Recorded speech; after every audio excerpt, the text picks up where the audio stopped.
प्रभु यीशु ख्रीस्त में मेरे प्यारे भाइयों और बहनों, हमारे जीवन का सच्चा उद्देश्य और रास्ता दिखाता हुआ आज का ये वचन हम सबके सामने फिर एक नई सुबह खड़ा हुआ है। अक्सर हम अपने जीवन में एक ऐसे पड़ाव पर होते हैं जहां हमें दो रास्ते दिखते हैं, जिनमें से एक में चलकर हमें आगे बढ़ना होता है। लेकिन कई बार परिस्थिति ऐसी भी होती है जहां हम असमंजस में होते हैं, डगमगा जाते हैं, थोड़ा एक रास्ते तो थोड़ा दूसरे रास्ते, और इस प्रकार हम दोहरा मापदंड अपनाते हैं। और यही हमारे जीवन के लिए काफी घातक साबित हो सकता है, क्योंकि अक्सर हमारे जीवन में हम दो दिशाओं में खींचे चले जाते हैं। एक तरफ दिल कहता है परमेश्वर के साथ चलो, सही रास्ता अपनाओ, और दूसरी ही तरफ आवाज आती है थोड़ा समझौता कर लो, थोड़े पाप कर लो, सब ऐसे ही करते हैं तो मैं भी कर सकता हूँ। हम बाहर से सामान्य दिखते हैं पर अंदर एक खींचतानी लगातार चली जाती है। और यही वह जगह है जहाँ आज परमेश्वर का वचन हमें एक सच्चा आईना दिखा रहा है, क्योंकि परमेश्वर का वचन सिर्फ पढ़ने के लिए नहीं है, वह हमें सच्चाई में खड़ा करने के लिए काफी है। तो आइए बिना विलंब किए आज के वचन का हम अध्ययन करें, जो कि लिया गया है लूका के सुसमाचार से, अध्याय 16 पद संख्या 13, और वह इस प्रकार है।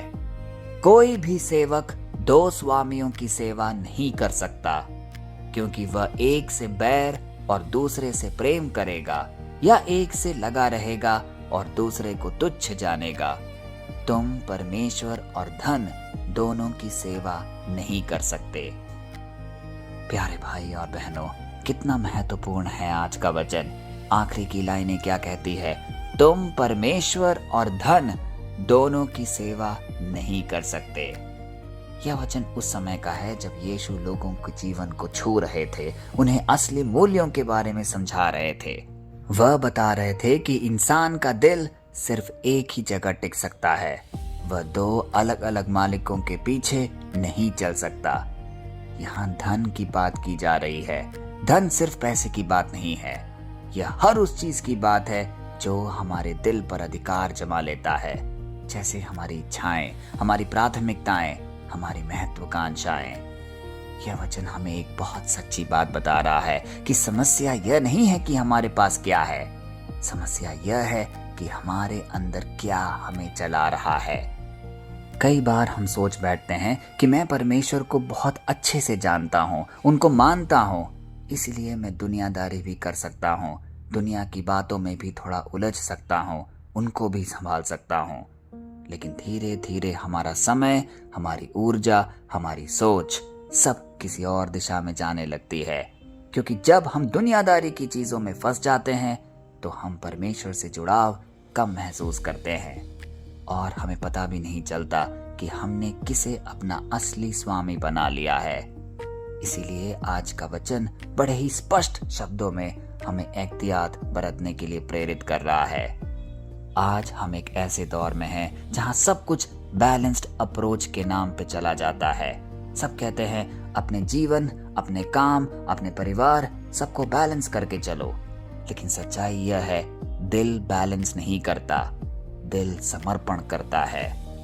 हम प्रार्थना भी करते हैं लेकिन फैसले अपने हिसाब से लेते हैं। हम परिवार को मानते भी हैं लेकिन छोटी छोटी बातों पर लड़ाई कर बैठते हैं। भरोसा टूटता रहता है।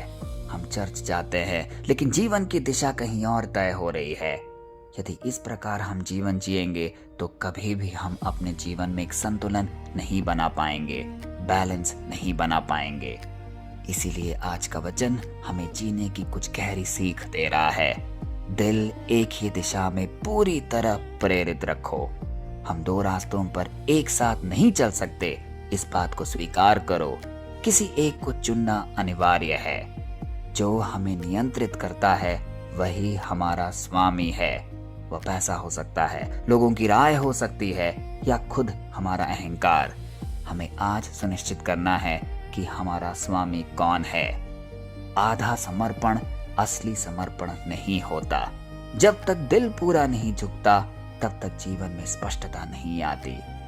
परमेश्वर को पहला स्थान देना ही असली स्वतंत्रता है। जब हम उसे प्राथमिकता देते हैं तब हम खुले मन से स्वीकारते हैं कि हे प्रभु, तू ही मेरा स्वामी है, बाकी सारी चीजें फिजूल की है।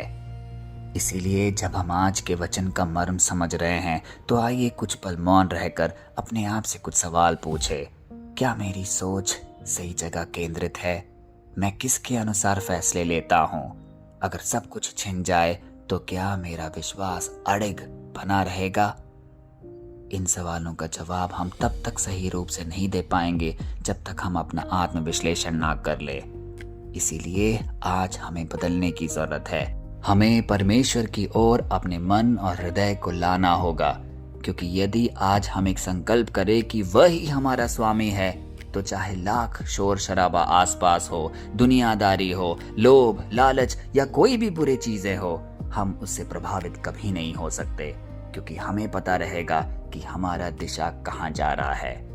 तो आइए कुछ पल अपने जीवन को टटोल कर अपने परमेश्वर से एक हृदय से गूंजती हुई एक प्रार्थना बोले, और इस प्रार्थना के दौरान वो सारे मौके हम याद करें जहां हम दोहरे मापदंड में जीवन जीते हैं, दोहरे रास्तों में चलते हैं। आज से हमारा जीवन सिर्फ सच्चाई की ओर, सिर्फ प्रभु यीशु की ओर केंद्रित रखना है। आइए ये प्रार्थना बोले। हे स्वर्गीय पिता, आज हम तेरे सामने किसी बहाने के साथ नहीं आते, हम सच में आपके पास कुछ पल बिताना चाहते हैं। हे प्रभु, तू जानता है कि हमारे अंदर कितनी उलझने हैं, कितनी बार हमने गलत रास्ता चुना। हम कई बार दो दिशाओं में खींचे चले गए, कभी तेरे पास आना चाहते थे तो कभी दुनिया हमें खींच ले जाती थी। आज हम ये मानते हैं और स्वीकारते हैं कि हमें सिर्फ तेरी जरूरत है। हम अपने जीवन को दो हिस्सों में नहीं बांटना चाहते, हम पूरा दिल और मन तुझे समर्पित करना चाहते हैं। हे यीशु, आज हमारे अंदर बस जा और जो कुछ हमें तुझसे दूर करता है उसे बाहर निकाल फेंक। हमारे मन को स्थिर कर, हमारे निर्णयों को शुद्ध कर, हमारी प्राथमिकताओं को फिर से बदल दे। हे प्रभु, आज जो भी व्यक्ति यह प्रार्थना सुन रहा है उसके जीवन में एक नया संचार ला, एक नया आरंभ कर। जहां भ्रम है वहां स्पष्टता दे, जहां डर है वहां साहस दे, जहां भी किसी भी प्रकार की बंधन है वह तेरे सामर्थ्य नाम से खुल जाए। यीशु, हम तुझे अपने जीवन का केंद्र बनाते हैं। तू ही हमारा मार्ग है, तू ही हमारा सहारा है। हम तुझे पूर्ण मन से स्वीकारते हैं, पूरे दिल से, बिना किसी शर्त के। यीशु मसीह के सामर्थ्य नाम पे यह प्रार्थना हम बोलते हैं, आमीन।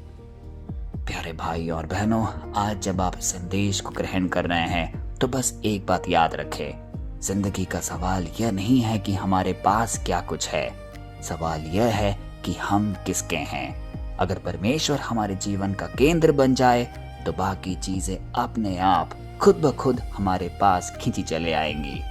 आज एक छोटा सा निर्णय कीजिए, मैं अपने जीवन को बांटूंगा नहीं, पूरा ध्यान सिर्फ अपने परमेश्वर पर ही टिकाए रखूंगा। मैं अपने दिल को एक ही दिशा दूंगा, मैं परमेश्वर को पहला स्थान दूंगा। यदि इस सोच से हम अपना जीवन जिएंगे तो निश्चय ही हम अपने उद्देश्य पर सफल होंगे। और इस संदेश को आगे जरूर बढ़ाइए ताकि अनेकों अनेक के जीवन में वह बदलाव आए जो परमेश्वर देखना चाहता है। कल फिर हम मिलते हैं, तब तक के लिए पिता परमेश्वर की असीम दया, कृपा और क्षमा में आपको, आपके परिवारजन को, आपके हर एक निवेदन को हम प्रस्तुत करते हैं, पिता, पुत्र और पवित्र आत्मा के नाम पर, आमीन।